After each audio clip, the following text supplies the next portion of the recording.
Oh yeah, it's the Dr. Greenthumb podcast right here, with all the usual suspects. But we got Dougie back up in Yo, the house. what's up? What's up, Dougie? Back on the airwaves. Back on the airwave, and our very special guest, a longtime friend of mine. I mean, we go way the fuck back. I could, early golden age hip hop era, way back. My man Ben Baller up in the house right What's here. good? What's good? What's good, B? I got to tell you, bro. It's like if you know Ben, he is like he is really the most interesting man. Not that guy in the commercials. It's this guy, man. Jack of all trades. Jack of all trades. Talking to your mic, Papa. Jack of all trades. Yes, sir. Yeah, man. I mean, because when we met, you were in the music industry, or you were just getting into the music industry. You were DJing some of the most poppin' clubs at the time, like LAX, Yes, he was. Las Palmas. Even before that, Cyanide Fever and shit like that and with Brent Saturday- Bolthouse, all that right. stuff. You made your way up, onto the hip hop scene, but in such a way like you fucking rock parties, bro. I know because I was there at them. I remember you. I remember when I would see you sometimes at Dragonfly, and I'd be like, half the crowd would be kind of hood, half the crowd would be cool, half the crowd, part of the crowd would be Hollywood. Yeah. And I'm like, what the fuck is B doing here? And then you started pulling up a lot, and I was like, okay, so I got to play a certain amount of this, because if I don't, I won't respect myself, because I could play the dance songs, but if I don't throw a little bit of fucking beat nuts, something, you know what I mean? Like something from the era. And, I want to ask you something real quick, bro, because I've known you almost 30 years. When do your homies get to be able to call you Luis? Like, it's free license. For a time, the group was calling me Uncle Louie. Yeah. Thanks to Fred Reck. We know Fred Reck. Mr. Nassar, for sure. Yeah. They started calling me Uncle Louie, so that was another name that I got, dropped on, amongst so many others. But yeah. Right. I never thought about calling you Luis, but thanks for bringing that up, Ben. Hey, Doug. Funny thing, he's saying this because, just with the internet, there was a point in time when I was on the internet, like in the early 2000s, when message forums were around, and I was a big sneaker collector, and then I was going on the DJ forums. The only thing was, these DJ forums are very technical. And when I say technical, I don't mean C-. C- he's almost borderline to that. Okay, he's gone too far, right? And when I mean gone too far, and shout out to Shortcut and Qbert and them, but they've gone to, they're in a different spectrum of the exhibition style. Yeah, and I'm like, okay, dog, we can't even talk about, because everything has to be like, when the 88 BPM and the Turner head and the stylus, I'm like, dog, come on, bro. I get to it, but what I'm getting at is these message forums. A lot of people are like, man, you ain't doing shit. It's just all haters because people have usernames with no, you have no geographic location on these people. You don't have a picture. They might be a picture of a fucking Techniques picture, whatever, or logo. So back then, people didn't believe I played ball. People didn't believe I DJ. There's people in this room that know. Sports, right? Yeah. Double sports. Oh, yeah. But what I'm getting at is, when I transferred schools, I transferred from Cal. I had a scholarship at a D1. I couldn't hang. One, I realized how legit it was. And that was like the biggest, how did I say? Someone says like, oh man, I'm going to do this, this, and this. And they talk a gang of shit. And then reality hits. Yep. Yeah. And then it's like, all right, motherfucker. That's happened to me so many times that I thought I was the shit because I'm from LA and I'm in a big fucking area and I'm battling against people and I had such a big chip on my shoulder. Then you really get into a bigger ocean and these sharks just eat you up. And so I was like, all right, dog, I can't hang academically. I need to transfer. So I transferred to SF State. And lately, the university's been tweeting at me. They're like, hey, can you come by some games? Can you, they're like, hey, alumni here is doing this. He's an entrepreneur. And I'll never forget Cypress Hill early on performed at motherfucking San Francisco State University. Small ass, 92, man. Yeah. While you were at school there. Yeah, while I was at school there. And the crazy part was, where it all comes in. A lot of people, I always say this thing, I say I'm the Forrest Gump of hip hop. I've been in so many different circles from East Coast, West Coast, South to something, and somehow, some way I've tied into somebody. But when it comes to the West, I was really tied in. So at that point, why would he fucking know that I went to high school with Lior, you know what I'm saying? Right. And I grew up with Alchemist and I used to try to steal his skateboard when he was 12 and I was 17. I knew Scotty and everything else with our boom. Right. And every weekend when I didn't have a game, I would drive down, DJ while I'm in college, bro. This is San Francisco. I'm driving down to make these shows, and like, you know, I remember Everlast. I remember Mickey Mouse Club and all the Valley shit and everything. And I remember going to. That's right. You guys did a whole show at Santa Monica Civic Center. Center. And I remember there's some crazy ass dude on there, and I remember Son Doobie because I went to Fairfax too. So, you know, seeing all these cats and seeing Al and all them. Yeah. You know, and seeing Cypress do it on that level. And I remember just, you know, that first album. And I remember that sound. And I'm like, bro, this ain't... When I found out you were from Southgate, bro, I'm like, wait a second. Like, I'm just thinking, like, what's that dude, Cal Worthington, right? Does that sound? And his dog spot. And his dog spot. So I'm just thinking, like... Now, mind you, you know, I'm a really well-versed SoCal person, meaning I know all of SoCal, every part from, like, you know, all the way to about... You know, Pomona's where it stops, and all the way down to like maybe, you know, Mission Viejo's where it stops, and all the way up to like Santa. So I know it. So I know Southgate to a certain extent. I know the 710. I know the shit and everything. I just didn't even realize, like, you know, it wasn't until Cartoon really put me up on a certain area, like that area is San Pedro, everything. But it's a blessing to be. After a few decades, we all here That's eating. trippy that you like remember that moment though, you know, and it comes to mind sitting here and that you brought it up and everything like that. Well, the thing was, what I'm thinking is I remember going to the show, and at that point, Das FX was real popping, that type of, you know, that the baggy shit, and people going like this. Yeah. And like, it was a weird thing. And when they came out, people weren't kind of fucking with it, and they didn't understand because people were just like, you know, they were like, what the fuck, what is this? And DJ Quick had got even like some issues in San Francisco, like some gangsters out there, fucking like, but then Cypress won the crowd over because you're talking about, come on, man, we hit hand on the Glock, you're like, what the fuck? Yeah. I mean, hand on the pump. Glock was a remix, my bad. It was. So, that was the shit. I love he it. was a DJ, bro. Come on. Yeah, come on, the B side. The B side. Yeah. That's wonderful. You know, you transitioned into a lot of things. I mean, you were playing ball, you were DJing, and then you got into the actual music industry in terms of like getting in with Priority Records and become, you know, having part in a lot of major fucking songs that would, you know, become iconic joints in the history of hip hop, in the pantheon of songs and stuff like that. You don't necessarily get that credit, but like those of us that were around, we definitely knew. And man, it, you know, and then transitioning from that into, you know, so many lanes that you've been in, man.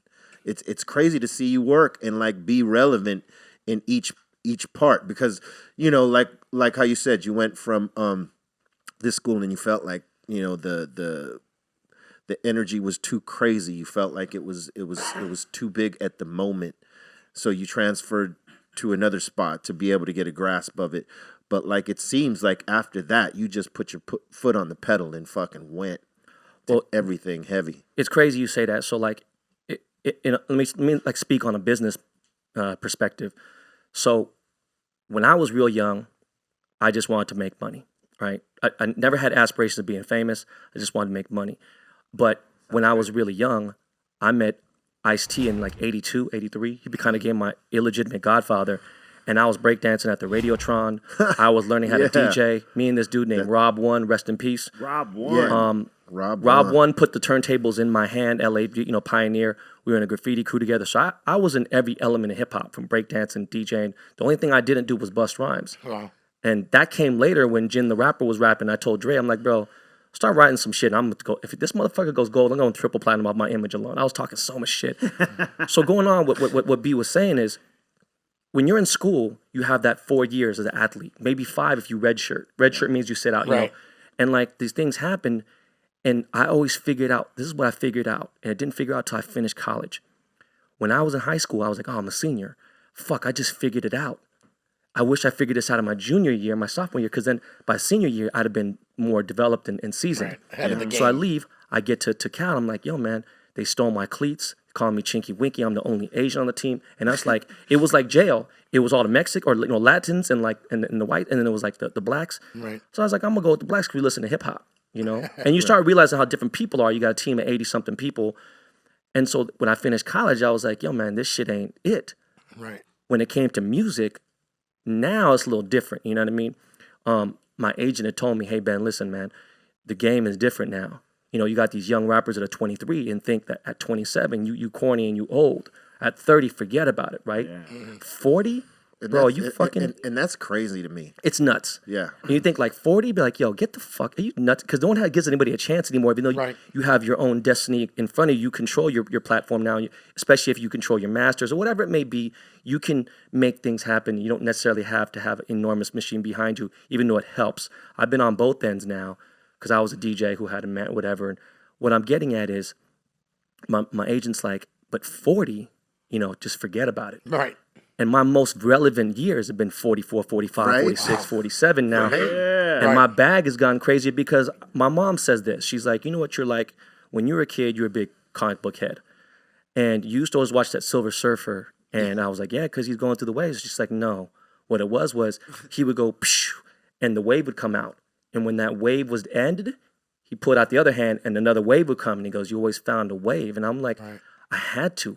I had to because...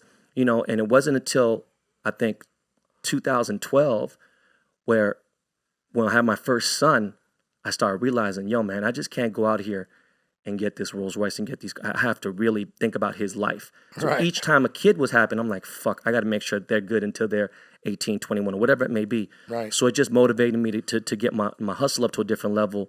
And I knew in music, I saw where it was going. Unfortunately, some people can't. If you're a rapper, not many people can transition. Yeah. I was an executive, and I didn't like what was going on. And the crazy part was what was going on then. Shit, that'd be a dream if it was now. You know what I mean? They weren't taking merch.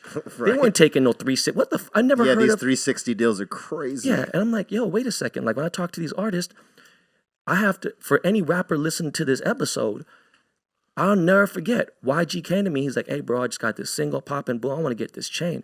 And I'm like, hey, homie, I just want to let you know this is going to be $60,000. I mean, your advance was this. I'm like, bro. And he's like, yo, why is you trying to tell me? And a lot of people are like, they would never do that. Yeah. But because I was in the business, I'm like, bro, man, you want to wait for the second or third hit or for the next album? He's like, nah, N-word, like, we going to get this going. And I'm like, hey, bro, I had to say my disclaimer so I don't look like, some other jeweler, like, oh, he's just out for the, I'm like, all right, cool. So I do that because sometimes. you've seen this. Yeah, shit. man. Yeah, you've seen it happen to rappers, producers, DJs, whatever. That's the difference in most jewelers that one of these motherfuckers might have gone to would have just been in it for that cat.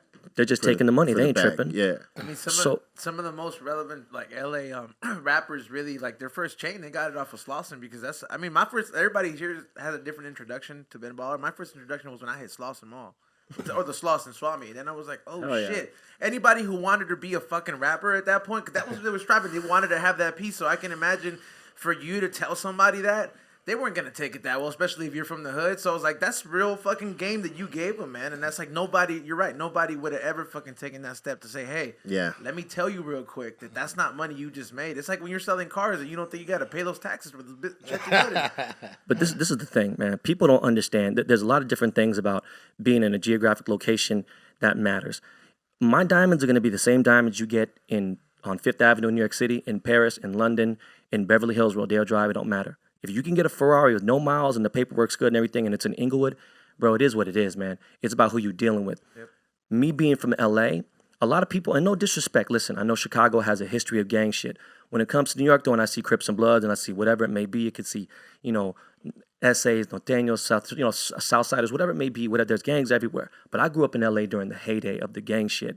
So it's one thing for me to be an executive, me being a thing, but I grew up in an area where I was only around gangbang and shit, right? And the reason why when you brought up Slauson, people don't realize 80% of my clientele had no idea I was at Slauson. And me pulling up there in a Ferrari Lamborghini, it was cool to a certain extent. Never paying protection, never had security, never been pressed, never been robbed, never had no issues, never had security. I just had security for the first time last year because of my popularity, not because of the chains and shit. I don't wear jewelry like that. So going to Slauson now, it was a certain point where people forget it's all surrounded by 60s Crips, right? Yep. But that mall technically is in a Brim neighborhood.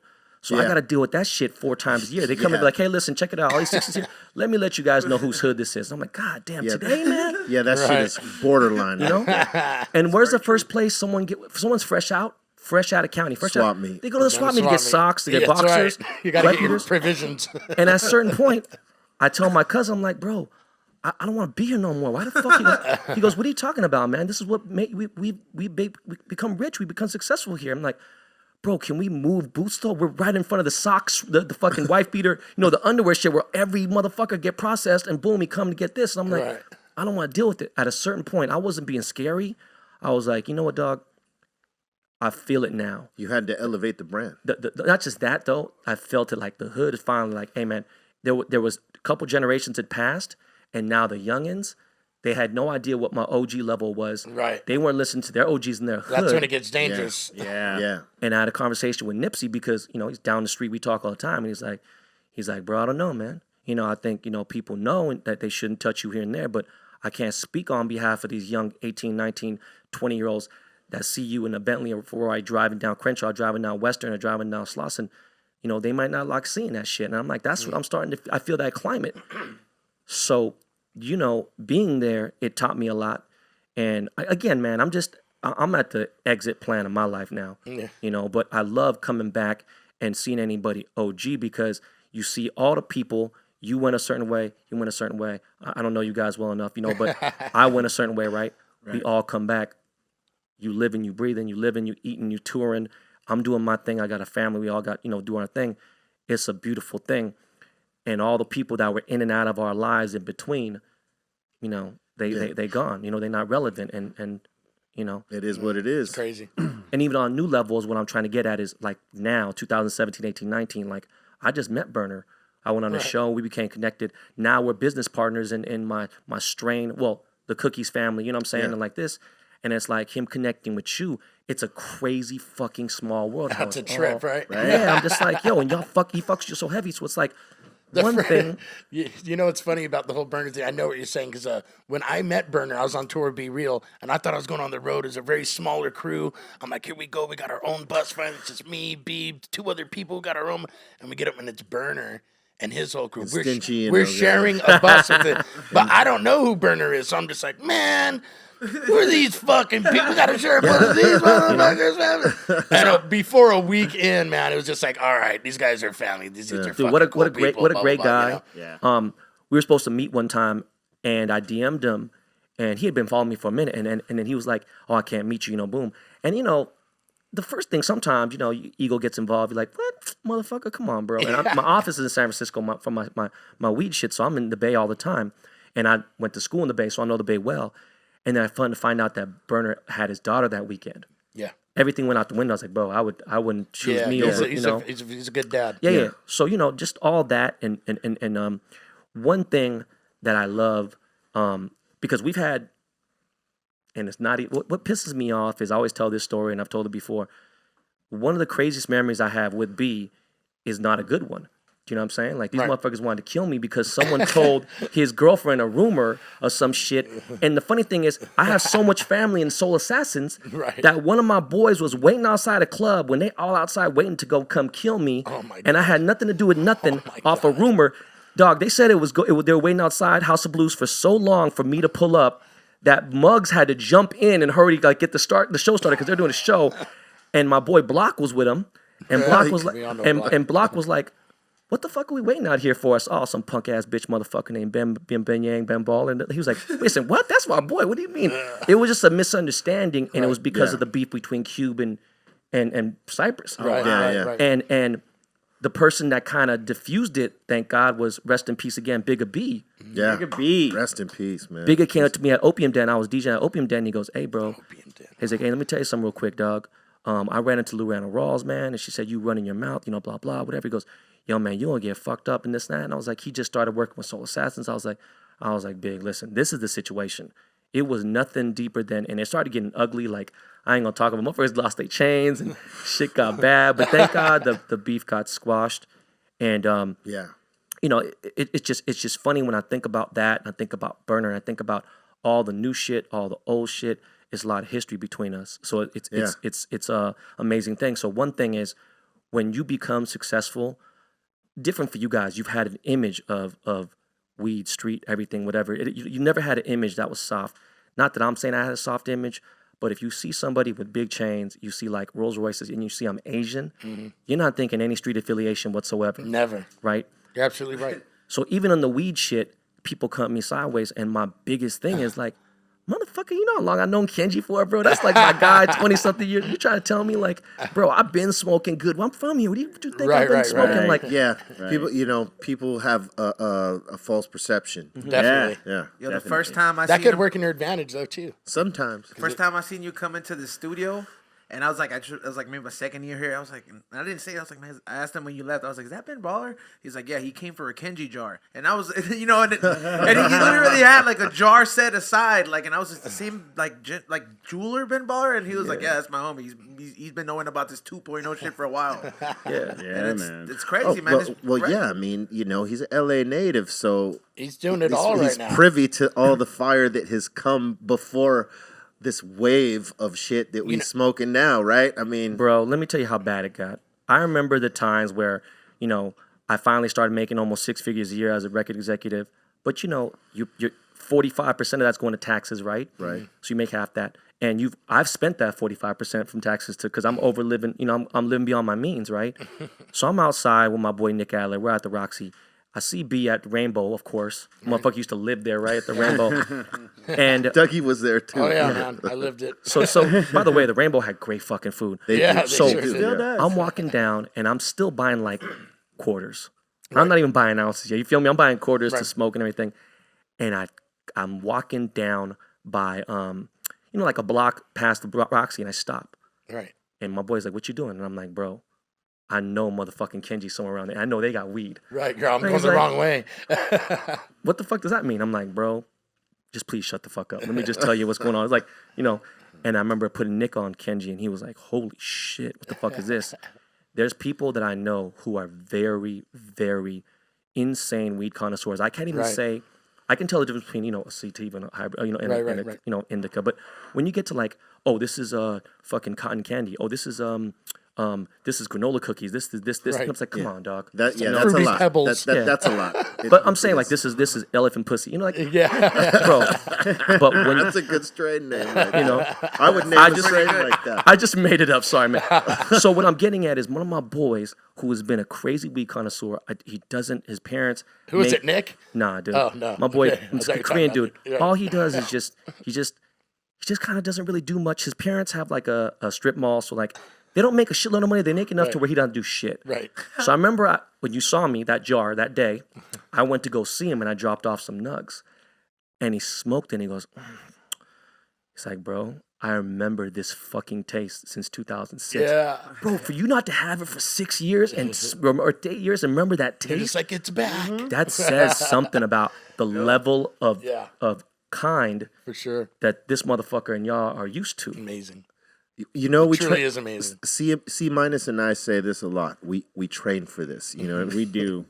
We absolutely train for this, man. We have to. You have to, because people expect the experience when they come up, especially for like the smoke box. I mean, you were in that. Yeah. You were in that. That's the first thing that you shit. did.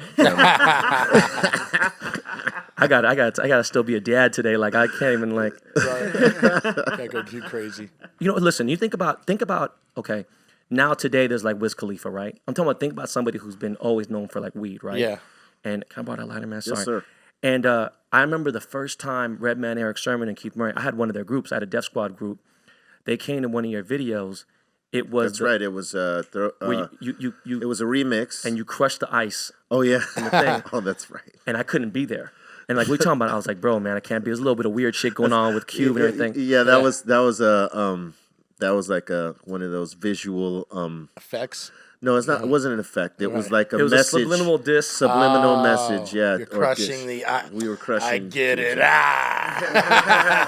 And so we're at this place called Record Plant Studio, Yeah. And Eric Sermon, I'm there, boom. And Redman comes back and he starts walking over and he goes, yo, son, I just left that Cypress Hill shit. And remember back then, think about like 96. Yeah. From downtown LA to Hollywood, 15 minutes. I don't give a fuck what you're doing. Easy, 15 minutes. So Easy. Yeah. gets to the studio and he's like, son. I'm like, what, man? Yo, son, man, shut the fuck up, Ben Baller. Son, you don't know. And I'm like, what? He goes, I just hit that 4-foot bong, bro. And I was like, oh, yeah, they fucking serious about that shit. Like, again, during that whole drama, I never said, I didn't have like any beef or talk shit about you guys. It was just for sure. misunderstanding. And like, I was like, so what are you saying? He goes, man, And nobody got weed like that, man. I'm like, and that's like, Redman was a Wiz Khalifa. Like, they had, At the time, So for them to be given, like, these guys, they had to show respect. I remember the first time I tried to show Redman some OG. We were doing the song that the Cisco Kid joint.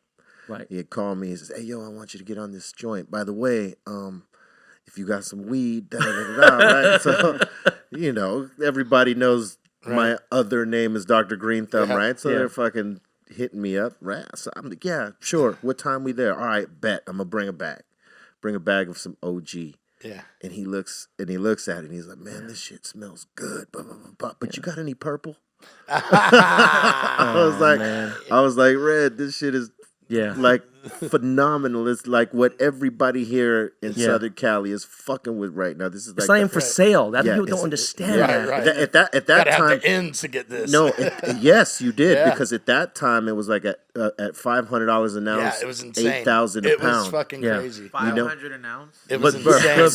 500 an On the ounce street, then. on the street. 500 an ounce then Yeah. is 3,000 an ounce now. It's a whole different level. Like the respect that they had, man, was like, listen, every time I remember seeing him just random places, Gibson Theater, whatever. If B had a joint, I was never like, yeah, of course. What the fuck you talking about? I'm not gonna pass that. Like, Right. Come on, man. You know who taught me that was Skate Master Tate. You remember him? Oh shit, Skate Master Oh, Tate, man. Rest in peace, man. R.I.P. man. He taught me how to be a weed connoisseur, if you will, bro, because he would never smoke any brown or stress or boof. It had to be good. And at the time, he was the guy that a lot of people went to get some exotic weed. He didn't have a lot of it, but what he had was pretty dope. And I got because before then I was just madcap. I'd smoke whatever. He turned me into a connoisseur. Wow, I never knew that, bro. Yeah, he didn't have the kush. He never had that. But he taught me how to step up the game on what to look for in cannabis and shit like that. When the OG came, we knew, okay, this is going to be the queen in LA for a long time. I've always been that, man. That's crazy. OG. It's crazy. Yeah, and he's as a DJ, I don't know if you knew this about Tate, but he was one of the biggest record collectors in Los Angeles. Of course I know. Absolutely. Him and Mike Messick's had to be probably Skate Master Tate was I don't think he was, and in no offense, Q-Tip, believe it or not, had one of the most insane. That shit burned down though, but this motherfucker had like 700 million crates. Like it was the most ridiculous shit I've seen. How in my many life. crates did you have? I had a lot, bro. Fuck. There was a point in time I was digging a lot. Like I know. I had a lot, dog. Did you have like your hookups? Because I go to like a little mom and pop shop by my house, and the guy who owns it still to this day gets up crack of dawn early, hits these like vinyl fairs and just digs, and then comes back to the store with like little crates of gold. Did you guys have to do that kind of shit back in the day? Or? I mean, I did it every single possible thing you could think of. When I went to Philly, I remember going to New York and seeing record shops and going to get breaks and all that stuff. I remember doing with Alchemist, doing with anyone else. And at the same time, you wanted to like not be with somebody so you can kind of get your own shit. Right. That was the thing. And every record store in every other city is different. It's all different. You have different digs. Yeah. It's because a lot of times you get regional music that doesn't go out nationally. You know what I mean? Those little jewels where it might have been a band that they had one or two good songs and shit, but it never really got out there. But you could sample the fuck I out of I it. just got my roommate the Time. You remember the Time? Morris Day and the Oh, Time. hell yeah. Found one for $5. She was like, "No, we gotta have this." And things the whole album's full of hits. I was like, "Wow, this is incredible." I didn't learn until like when I was working with Dre. Like I would take Mailman, I would go take other producers out to go check for records, and I remember they were looking for records that weren't popular. Right. They're just looking for an era. I'm like, oh shit, this might be some shit. I'm like, 1971, like because it was in the section where like Roy Ayers might have been, or like some funk might have been, or Tower of Power. Right. And like, nah, this right here. And I was like, I never even heard of this motherfucker before. And I heard of everyone. Like, bro, telling you, well, I'm gonna find some shit through here. I'm like, I ain't got time for all that, man. Yep. But that was. What's unfortunate is the business fucked me up so bad that when I got out of the business, I still DJ'd. And then even DJing, I would never think, not saying I don't love music now, it's just I can't fuck with this music today, the new stuff as much. And like, shout out to Griselda Records though, I think they're the ones keeping it so fucking real with the new shit. And I don't really keep up with all that, but the business just ruined me. Like it really broke my spirit. I didn't want It's to. changed so much. It made me hate like music. Like it like I started listening to just Bob Marley and like just older shit. I couldn't. It just really fucked me up. And Is that what you would say? Like, started putting you towards more the direction of like the jewelry business? Yeah, what was that, the like, thing? You know, the transition. The transition exactly. was, I was playing a gangster, in in a Lil Jon Ice Cube video called Real Roll Call. Okay. And I was playing this Asian gangster in the video, and I met these video chicks, and this is '04, and you know there's MySpace, but like I was kind of popping, you know, I just made my bread, I just became a millionaire, and I was like, yo, I was out like living, having fun, motorcycles, cars, whatever. Yeah. You know, I never got to live Be Real, Everlast in those guys' Hey, lives. man. You know, remember these motherfuckers had Reward chicks, yourself. you know, they had chicks throwing titties at them and everything. I saw it. Like, I remember He's like, I saw it. I saw girls literally throwing pussy at Danny Boy, Everlast, him, and I'm like, the motherfuckers are throwing pussy at fucking Son Doobie, bro. Come on, man. Like, that's my guy. Yeah, But, you know, yeah. Oddly enough, But you know? still, it's not doobie, bro. you know, like that's my guy. But you know what I'm saying? Like it was affiliation, you know. Yeah. And Oh Lord. so we're at this video shoot, boom, and there were some bad broads there, you know. Right. And I was newly engaged, never cheated on my girl, nothing like that, or anything. And I remember my chick was in Germany. She was in Milan, and she was doing a fashion show out there. Right. So I had like a couple days out, boom, whatever. I met these chicks and my boys. So we decided to go to Vegas, and I didn't pick up the phone call. She called me every night at a certain Right. time, like right at like between 12 and 1 a.m. because it'd be 8 or 9 a.m. her time. Correct.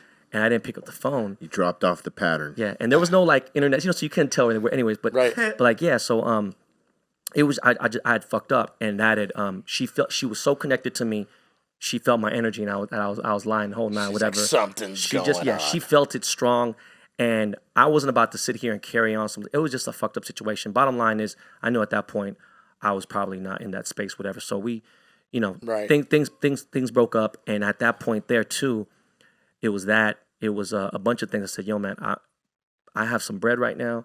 It may be time to go see the world. Right. So I got my passport and I said, let me go see all these places and get some culture. Let me absorb every different, you know, That's incredible. you know, every other culture and lifestyle and all these different races and places and locations. And so when I came back, I sat and talked to Mr. Cartoon. He's like, hey bro, I'm about to open a boutique. You want to help me run this joint? Let's, you know, come in get this going here. And then I was like, fuck it. You know, I really respected Cartoon. He was like a mentor of mine. Mm-hmm. And I was also Soul Assassin fam. And so I was like, all right. So we started talking and everything else. And this is probably something that fucks my whole shit up. Cartoon was working with this jeweler at the time, Dennis. And he's making the SA pieces and boom, whatever. My cousin was a jeweler. Mm-hmm. And we've been, you know, talking about things, whatever. And it just, I had my eye. And I've always been something with aesthetic and design and stuff. Right. From cars to whatever I did. And I see Tunes' chains. I'm going over them to pick up these things. And I had this idea about jewelry. And then we started sitting talking. And Cartoon said, hey, man, let me put you to the side, dog, real quick. We used to bump heads a lot because of ego shit, whatever. Mm-hmm. Yeah. And I'm like, you know what, dog? My bad, bro. You know, you're the man. And I'm in your house. I should respect you more. You know, I'm the sidekick. You're the man. So it got to a point where he was like, hey. I think it almost pained him to tell me this. Because he didn't want to give me my props in a way. Not in a bad way. I'm just saying he was like, hey, man, let me be real with you. You can't sit here and just work with me like this. Like, dog, you too badass for this. Oh. He's like, you need to go out and fucking do something. Like, you got too much of a mouthpiece. You got something going. Like, you already did this and this.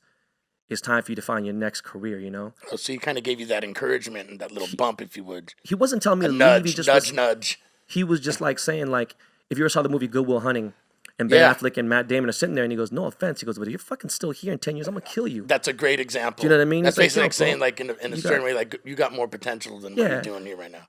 So I hit my cousin up, man, and we started rocking a little bit. And sure enough, I made my phone calls. I did this. I was just like, yo, I'm a jeweler. I make jewelry. It's amazing. While I was doing that, I was learning the process and the craft. Right. And I connected with this dude named Lulu who was driving around the clips. So I started making. I had a first chain I made with the clips, and then Travis Barker was doing Famous Stars and everything. I connected with Travis, and then it just started slowly trickling. When you start working with like I'm sure you notice too, like the names and then the clout of the people you're doing these pieces for.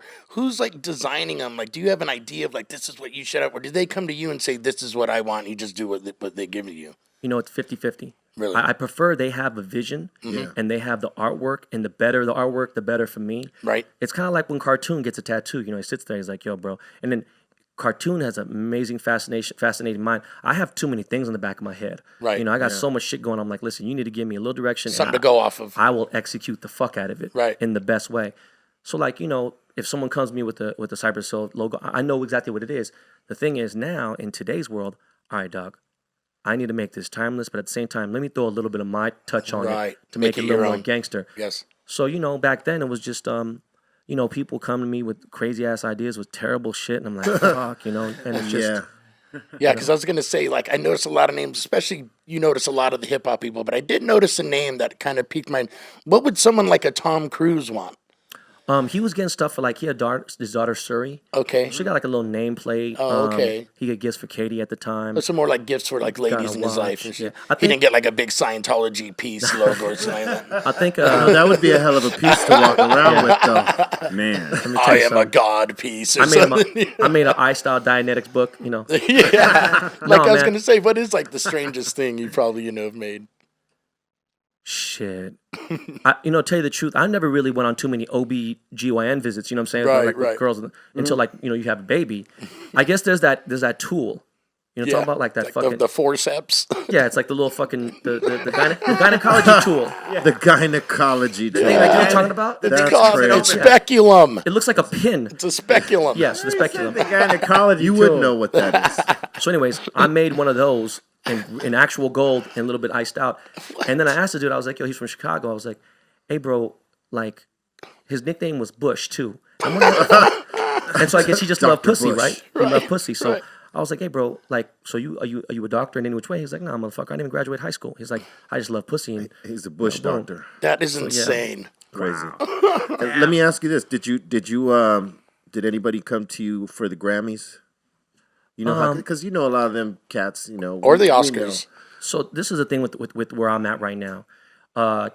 10 years ago, 15 years ago, 8 years ago, certain things, you know, people come to me with that stuff. Now, I know this sounds absolutely crazy. I don't really like to loan jewelry. When you see the Academy Awards, you'll see like, you know, like Renee Zellweger, we wearing literally a $17 million Van Cleef or Cartier necklace. And she'll like shout them out. I'm wearing so-and-so, blah, blah, blah. And, you know, the science security and stuff. And course. It's just different with hip-hop because, you know, it's not racist. It's just the truth. It's like motherfuckers would just leave with the shit and just the night. Yeah. And even if they have the money. They'd be like, hey, homie, I'm coming out the building. Where did he go? I'm coming out at 1:30. They don't want to return shit and everything.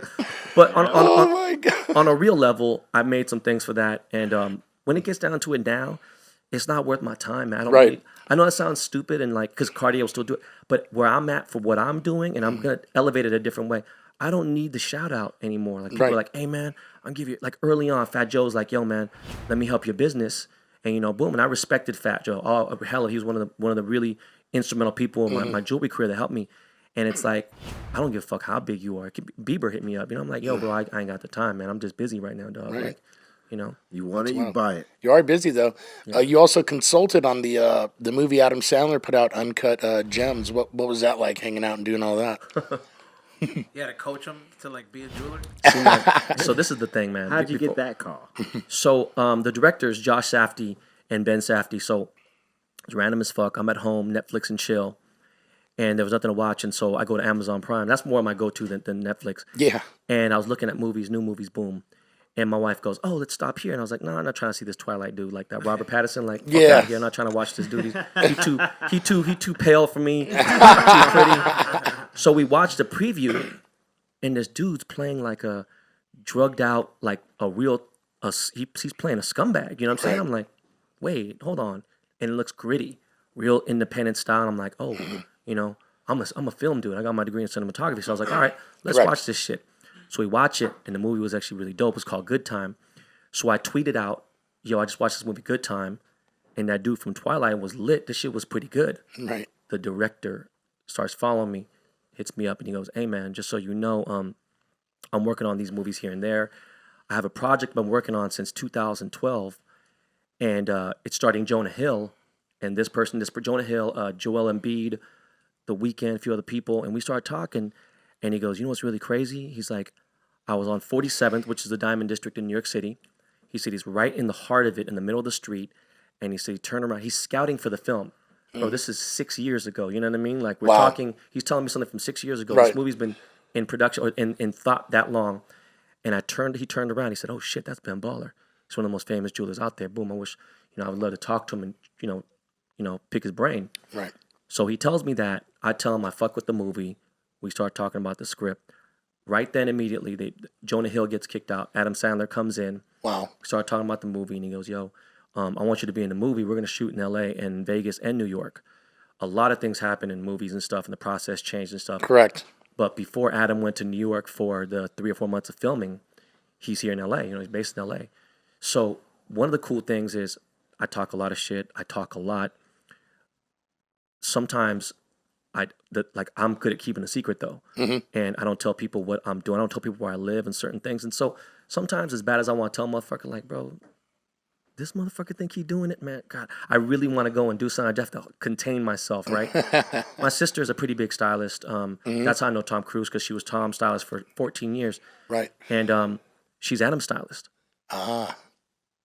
Until we finished working completely, Adam sits in the chair and he's getting dressed for a show, and he tells my sister, he's like, yo, this dude Ben Baller's fucking crazy.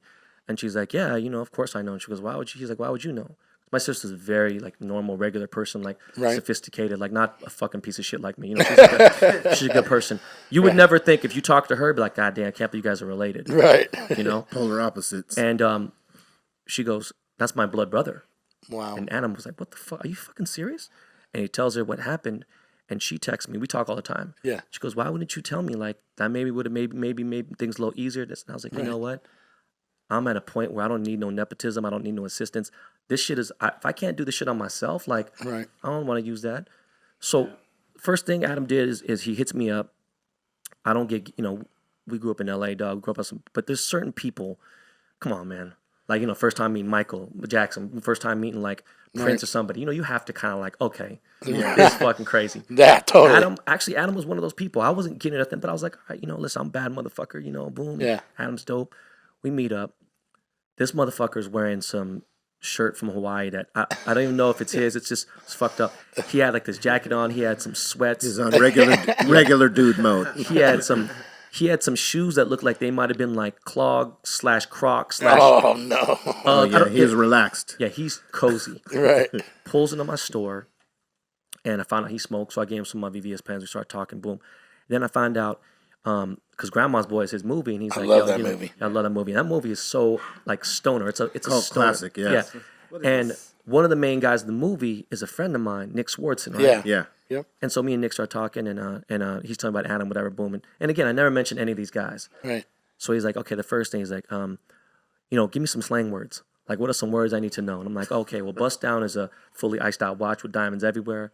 Fugazi, that's Fugazi would be anything fake. Right. And I was telling him, I was like, hey, man, anytime a person comes in the jewelry store, always tell them that, and especially if it's not something you made, right. No, bring that shit. Let me clean that shit for you. That's just not, you making me look bad. And he did it in the movie, things like that, just small mannerisms and That's things. That's fantastic. So you're basically giving them pointers on how to sound and the jewelry, if you were lingo in the jewelry world. Yeah. Just certain things. And all those things you mentioned were used in the movie too, man. Old Fugazi, him cleaning the piece. Because I saw that movie, so just. I laughed when we saw the movie. My sister was my wife was like, "This is so fucking crazy." When you become 40, you're supposed to get a checkup. You go get a colonoscopy and everything. Yeah. That's how the movie starts, right? Right. And I'm crazy. So 20 minutes in, my wife was like, "This is fucking crazy." I'm watching you because I used to be a degenerate gambler too. And so when he did the scene where he's like, "Give me those earrings. Let me clean them for you." I was like, "Holy shit, that's crazy," That must So be yeah, there was some crazy shit. Yeah, to see it on. translate to the big screen after something you talked about to a guy just chilling and shit. It's got to be surreal in a little way. I was bummed out that they cut the LA scenes out because I'd have had a scene in there. But at the same time, listen, man, everything does happen for a reason, for whatever. It's beautiful. Just to have the dude in my stores, we could sit and talk, whatever. And the funny part was when the movie was done, my phone just was blowing up. But my phone blows up on a regular basis. Someone gets it, whatever. Hey, let me get a chain. All right, okay, cool. And then like if I do reply, like, oh yeah, man, I got $7,000. No disrespect, but that's like, Right. you know, Come it's not on gonna now. get you nothing. You know, like Right. it's so. It's gonna get you half a link. Yeah. So, you know, I changed my phone number and I didn't tell nobody, whatever. So Adam hits my sister and he's like, hey man, Ben wouldn't try to cool guy me, would he? And she's like, no, why? He goes, I've invited him to like 5 private screenings at private places. Oh, wow. And he's not getting back to me. So then he talks to the director, goes, hey man, is Ben getting back to you? And she's like, yeah, of course. I just didn't. Why would I? I'm not going to be like, hey Adam, happy Easter, or hey, happy Halloween. Like, you know, I'm not the dude to be like Right. hit people on the holidays and like try to Of be that course, right. forceful, thirsty text or nothing. I don't know, dude. Right. You know, we did some cool shit. I'm a fan of his, but let me respect his privacy. Right. So I text him, and my sister gives him a new number, and he goes, man, I was about to say, man, Adam was like, I thought you were being a little prick. And trying to be cool. And I was like, nah, never, bro. I'm never going to try to be cool to you, dog. Trust me. Like, I'm Trying to big league. yeah, never big league you, bro. And it was just funny. So when we went to the movie, the official premiere, New York and LA and everything, the way that he had like showed love and everything, Yeah. that meant everything. Because I know, first of all, he had so many people that financed it and this and that. Correct. Yeah, I Other mean, you actors. know the game. Yeah. and, sure. And you know, I was like, all right, but they made me feel a part. Like, no, get in this red carpet pick. Like, get into this, and this. And so it was love, you know. That's cool, man. And I knew that was like one thing that was successful, meaning I put a little effort in. I didn't force anything. Every time I force something, it's not really gone the right way. Yeah, I mean I think that's for anything. I think Yeah. when it's organic and it's natural and it feels right, Right. shit pops. Yeah, for sure. Anytime you try to force shit, yeah, short-lived shit, right? No, for sure, man. Hell yeah. Let me ask you this, because you know we know a few people that are sneaker collectors. You're one of the biggest. What's in your The Holy Grail. what's the well, not the Holy Grail, but how many fucking sneakers do you got fucking in storage right now? So you ready for this, man? At one point, and this is before like Mayor and the other guys are getting really crazy with it.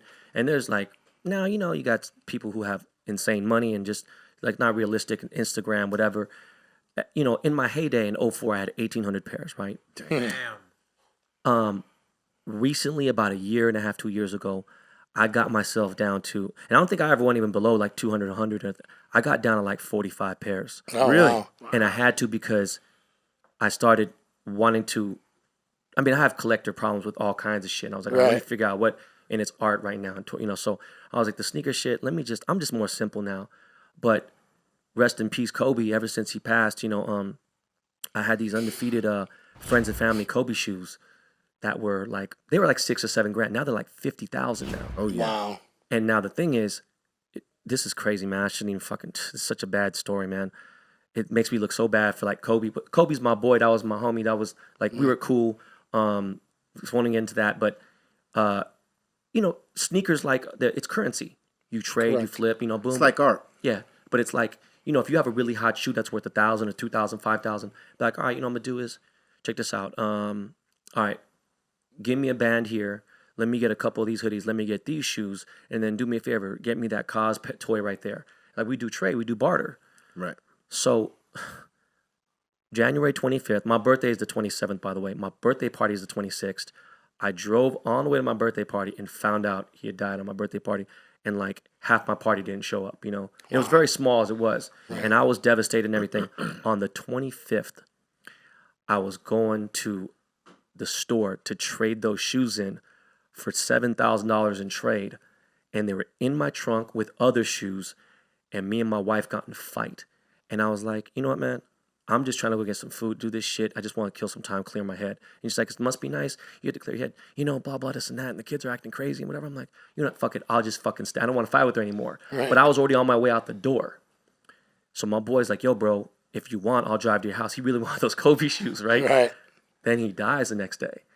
And I wasn't thinking about the shoes or anything, right? So like the 28th or 29th happens. My boy's like, yo, we're cool enough to where he could ask me a question. You know what I mean? He could be like, yo, motherfucker, you got STD? Like, he could ask me that deep of a question. He's like, hey, bro, I'm just curious, man. Did you want to get rid of those Kobe's? I was like, bro, no fucking way. No, that course was not. a chant. That was a Absolutely, sign. of course not. Yeah. And then to show people, the kids today, just that I was like, fuck it. I wore them to Yeah. the game. I was like, fuck that. I went to the game, wore them. And like, you know, okay, it took a lot of value out. But again, what that shit meant to me is way more than just that monetary value. Of course. I was like, bro, this was 100 friends and family. Like, I don't know if he had a shoe that was that rare. He had one of the shoes pretty rare, and I had that too. So those are the ones where like they surpassed the Yeezy 1, the Jordan 1 from 85. Like those shoes, which are grails to me. Yeah, that's one of the holy grails there. Didn't you have to sell your entire collection at one point though? I didn't have to sell it. I It was just so out of control. It was the game was getting out of control. It was like music. I just got tired of it. And what happened was I had got into business with Nike, and there was just parts of their business practice I didn't like and whatever. And I was like, yo, man, and I had an opinion about it. Right. Once I had an opinion about it, they started cornering me in certain areas, and they started like, it was almost Scientology ish. Right. So like you can't leave. No, it wasn't that. It was more like, oh, if this dude's in your store, we're not going to give you guys the exclusive counts. Oh wow. So they're trying to ban me from places. Wow. I was like, oh, okay. I was like, y'all want to be on some bitch shit? I'll be on some bitch crazy. shit too. Right. So I sold all my shoes, made a couple mil, boom. Right. But I always loved the game. I just for 9 years I didn't wear Nike. Then I Right. said, So you got know rid what, of them dog? all. Hey, I was well, like, it's easier on the storage, right? You don't gotta pay all the fucking storage fees. And that's the thing too. Paying storage, man, it's like, and I have storage now, but paying storage for sneakers and all this other shit, it was like, yo, this is ridiculous. I'm paying rent. Yeah. Yeah. For your stuff. For 18, stuff. what you say, 1,800 and what? Yeah. 1,800 pairs. So That's crazy. 3-4 fucking bedrooms. Yeah. See, no I joke. could see doing that for art because I mean, basically, the value of some of those artists are going to go up. Whole different level. That's Yeah. a whole different level. I could see the Yeah. storage for yeah. that because that shit'll pay dividends. Plus, art could be anything: cars, paintings. Well, it also Sculptures, It also yeah. depends on the artist and Right, what they right, do. right, right. Yeah. Like one dude from your extended family, Everlast, Eric was really smart early on with art, and I didn't have the money. I used to see these dudes roll around back in the day, and I would come in because people always thought I was in LA, but I was just there all the time from college because I didn't like being, Right. it was. And I remember one day I'm pulled up, it was like 94 or something, and Everlast had just got this car, it's Typhoon. Yeah. And I was like, That this was is a the fast sickest fucking car in the world, right? Right. And it was like, for me to get that is the same thing trying to get a Rolls. It just wasn't going to happen. I was like, damn, one day, man, one day. So, Eric was real smart with his collecting, and, I don't want to even put it out there. Eric's sitting on really, really big money when it comes to cars collecting toys. He has, and I'm talking about shit that was like, I have stuff there's things that I bought for $300 that are in the $25,000 range now, right? I mean, I'm talking about like massive amounts, like, 10, 12 of them. Yeah. And then there's paintings I bought for $30,000, which is a lot of money. Right. But these paintings are worth $2.5-3 million now.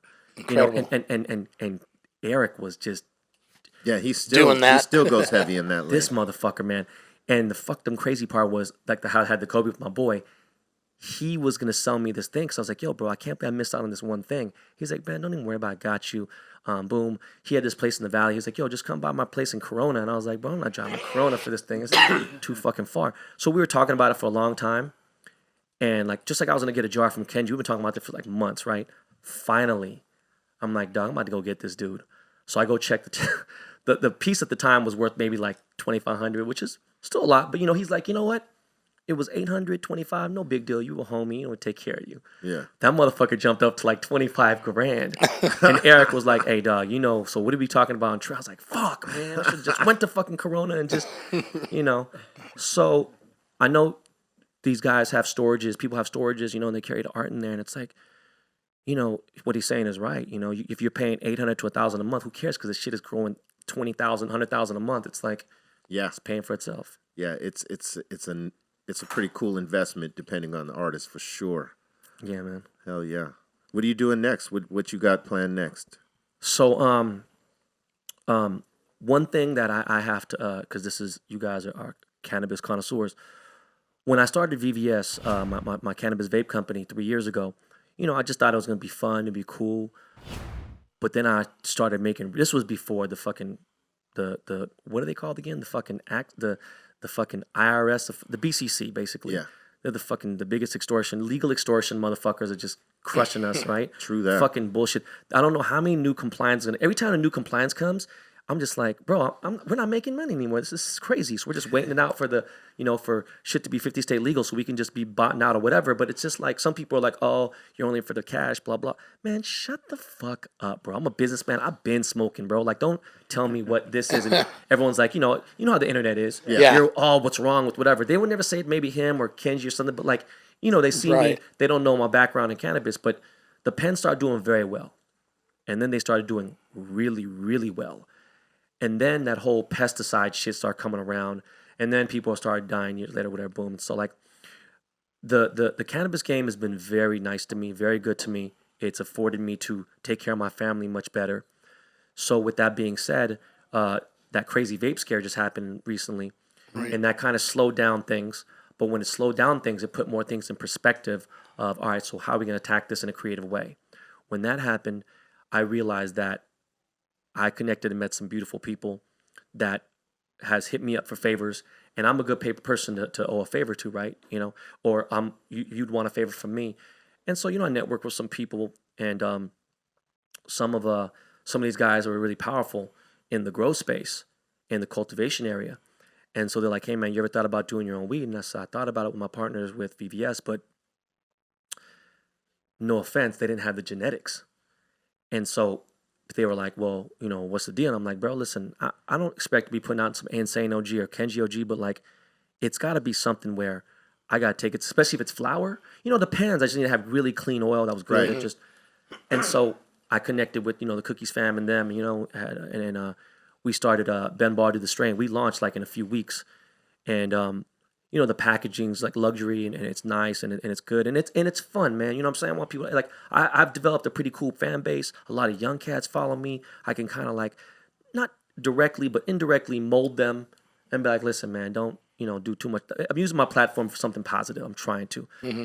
And with the strain, I'm not trying to go out and do it how I did VVS. VVS, I was like, yo, this is doing well. All right, let's try to this is something else. Like, I want this to be cool, and like, if it sells out, sells out, and we figure it out later. Just enough to where it's cool, and it keeps my habit going, and it's something that's different. Plus, it shows Asian people that they don't got to be a fucking Chinese restaurant owner or own a liquor store or a fucking laundromat, or manicure place. I mean, I'm just doing different fields of things, and I want to see where this goes, and it's opportunity. So that, I'm only doing like 4 pieces a year now for a very high dollar amount, so I don't have to do a bunch of small pieces.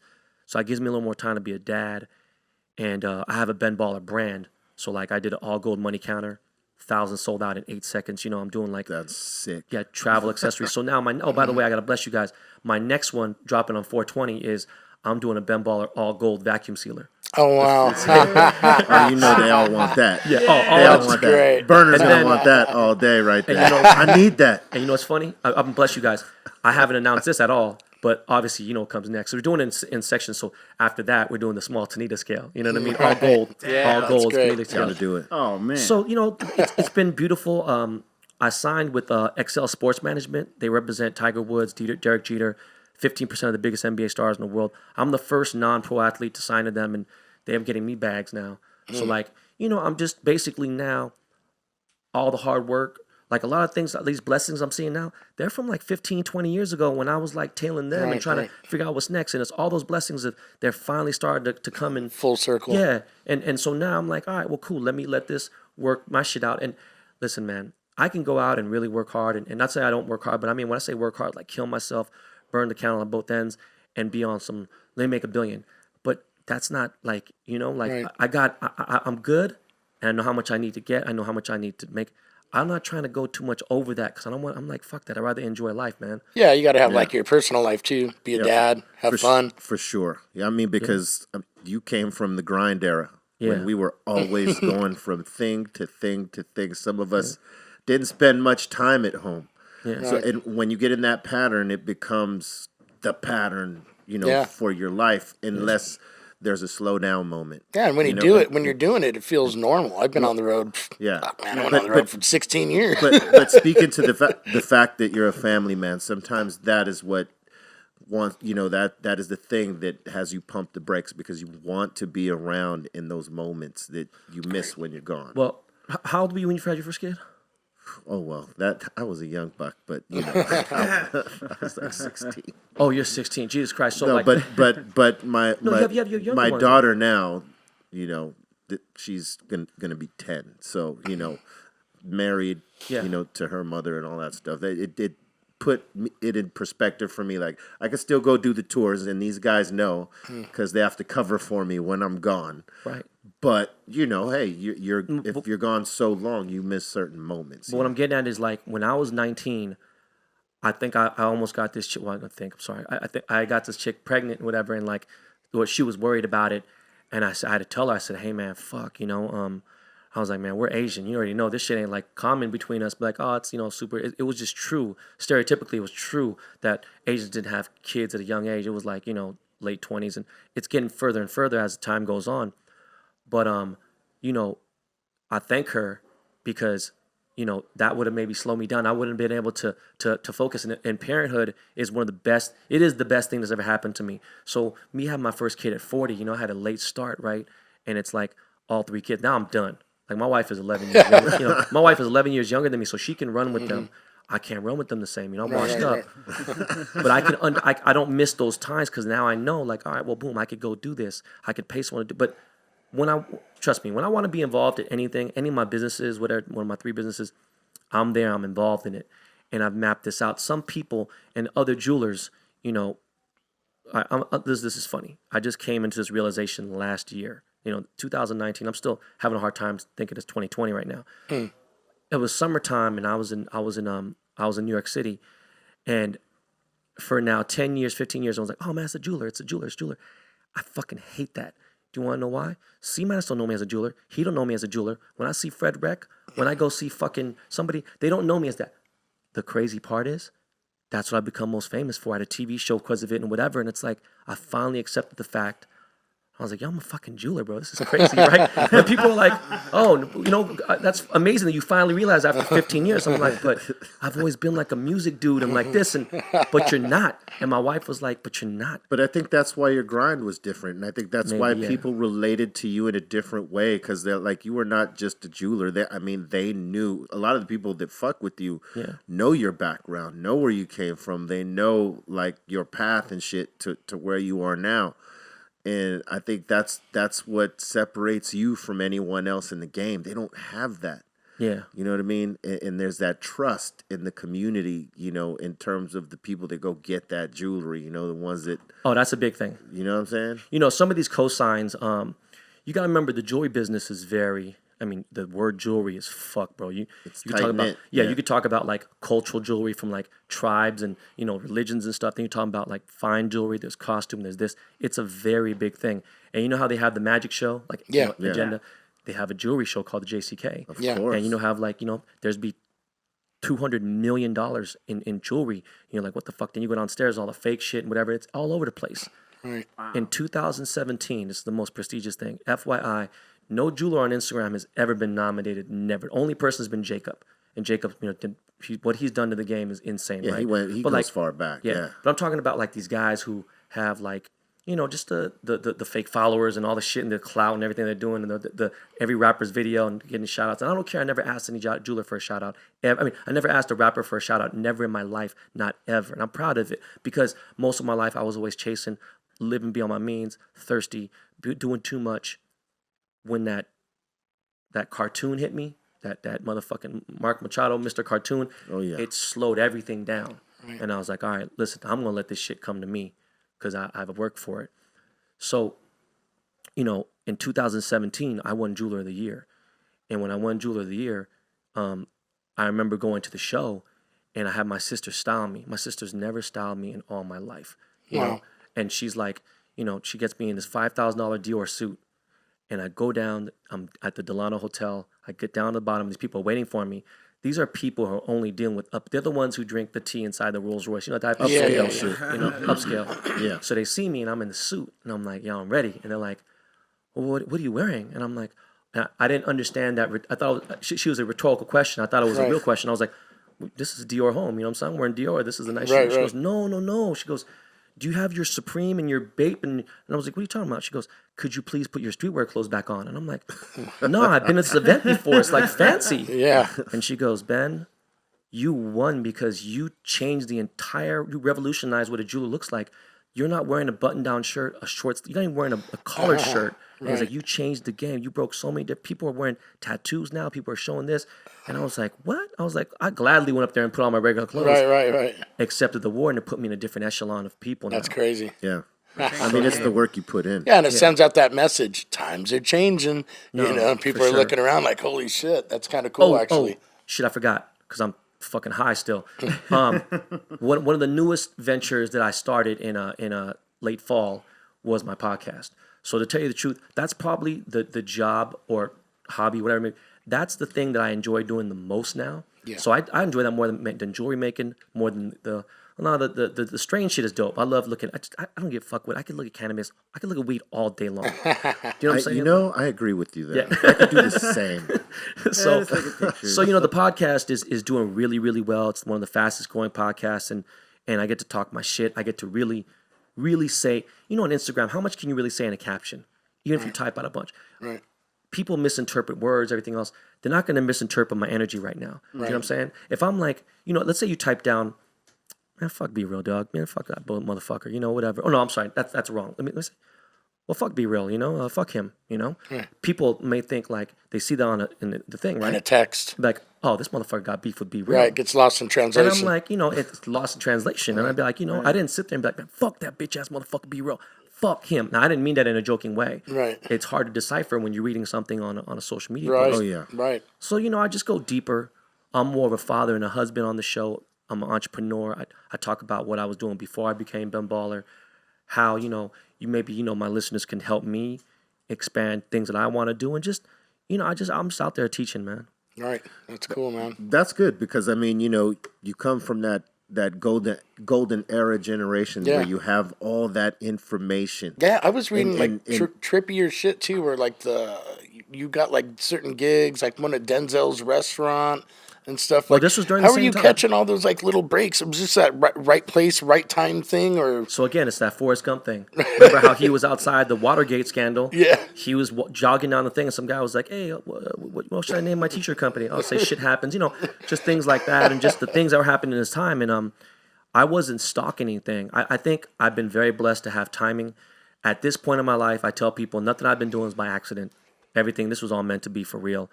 And again, Nick Adler was a small partner in that restaurant, so he would give me a certain amount of clues. It was a weird thing how his dad was and how they were. They helped me. They didn't help me too much, but it was enough. And like if someone gives you, all right, here, check this out. Here's some turntables, and here's a record. Here's a mixer. Mm-hmm. You figure out the stylus, the headphones, the records, anything like stuff, right? Some people be like, yo, man, you didn't give me no records. You didn't give me no this. Like, what's up? They gave me enough. Like, I'll be real with you. They didn't kick down any doors for me. They didn't open a motherfucker. They creaked some doors open for me. Mm-hmm. And they did it on purpose, I think. And, there was this store called 40 Acres and a Mule. It was Spike Lee's store on Melrose. Yeah. And Supermax was right across the street. And shout out to Lucky, man. And I would just wait because there was Denzel's restaurant here and the new spot here. So I just waited and I tried 3 times. And then finally I caught him. Boom. And I gave him a mixtape. And I was like, hey, man, I knew he liked Nas. And he used to quote Halftime, the song Halftime. Nas, he was a big rap dude, man. That's just a trip. Like you waited for him, you caught his ass. Hey, do you remember 555 Soul? Yeah, of course, man. Julie, man. Yeah. He's got a great memory. Hey, man, that was the spot where you could get some fire right there back in those times. I used to fucking love going there. Shout out to Ems, too. My boy Ems used to work there. I need the mixtape. Oh, yeah, the fucking Sean Perry mixtapes, Skate Master Tates, the Kilu. There are some dope mixtapes there. But yeah, I haven't seen Julie. She's on my Facebook, Julie Z. I haven't. Yeah. But I remember, dude, that era was just even up to like some of the newer era. Like I was listening to old Cameron yesterday, and damn, Cam was spitting, and just like now, fuck, people are like, oh no, you're just old. And even I remember I hearing this interview with T.I., and he was talking about, when we were young, I was like, that's not true. When I was young, I'd hear Kool Moe Dee or some of them be like, damn, motherfucker. Even when I was young and LL Cool J was out at Summer Jam, still crushing in a whole leather outfit, 45 to an hour show, busting bars. Right. And I'm like, yeah. I respected him. I'm saying if you stay on your game, it doesn't matter what age you are. If you could still fucking spit the game and you're relevant to what's happening now, whatever you're talking about, and it's right. I don't think music's supposed to have an age. I think fucking that shit is imposed by like the record companies and Yeah, it sucks, and radio stations that make you think, okay, once they're past their 20s, you know, they can't connect to young folks. But I mean, look, 2 Chainz was in his 40s or something like that. No, for sure. That's another rare one. And that's a Gucci rare Man, one. too. And Gucci Man too. Yeah. And there's cats in their 40s connecting with these young cats in their you know, late teens going into their 20s and shit like that. So to me, I don't think music has an age, but in our time, they would definitely pump that shit. Like, okay, once you got in your 30s, it's done. But I think we've proved them wrong. You know, I just think I wish I could be more involved in hip hop than I am.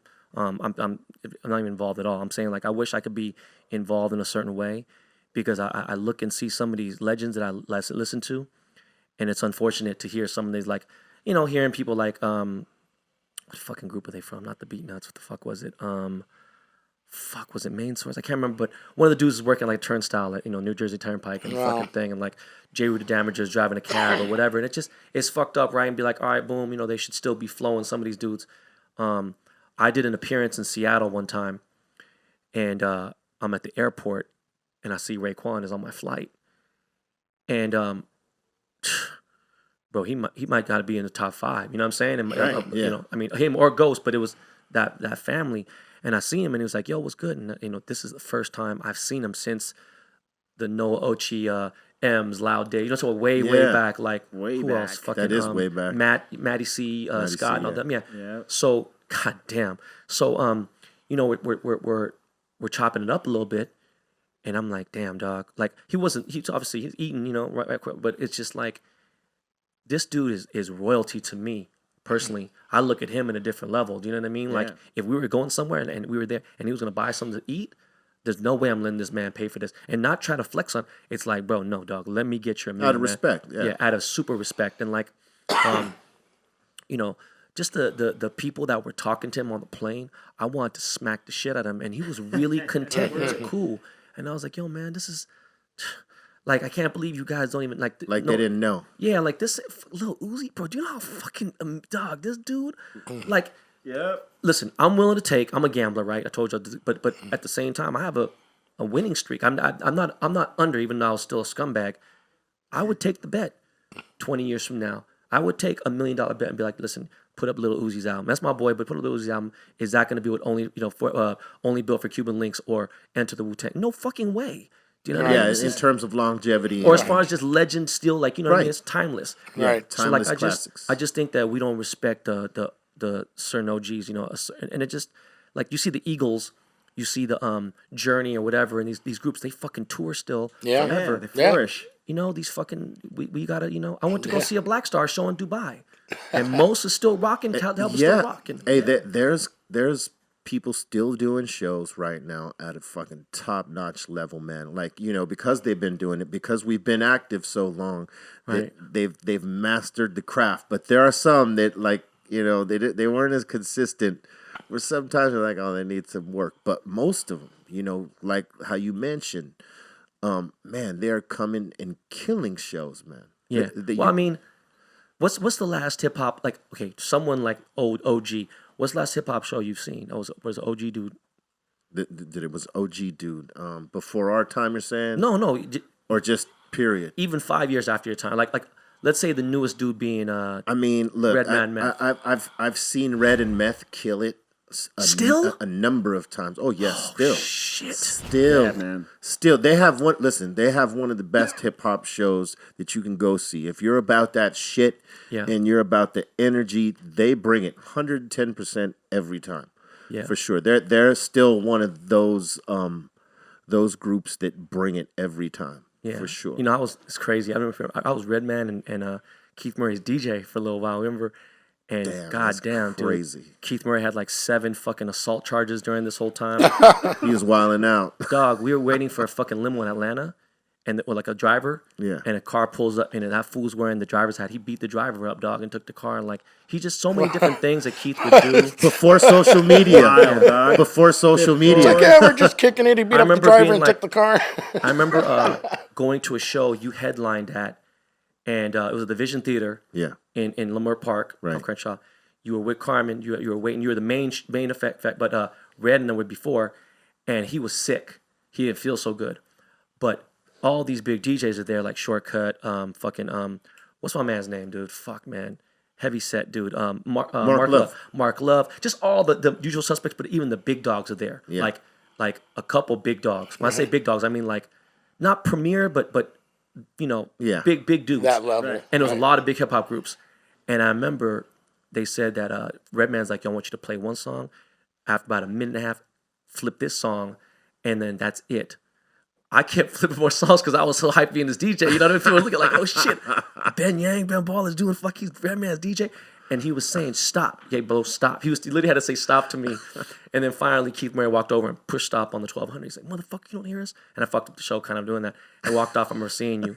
But going on is I've never seen you. I haven't seen Hey, but that was awesome though, because you gave people more than they were gonna get. No, for sure. And I was such a fan of Reds, even doing that. But we've been talking for the last few years. We follow each other on social, and he left a comment. I threw a throwback picture like 3-4 years ago. It was me, Red, Eric, and Keith Murray in a room.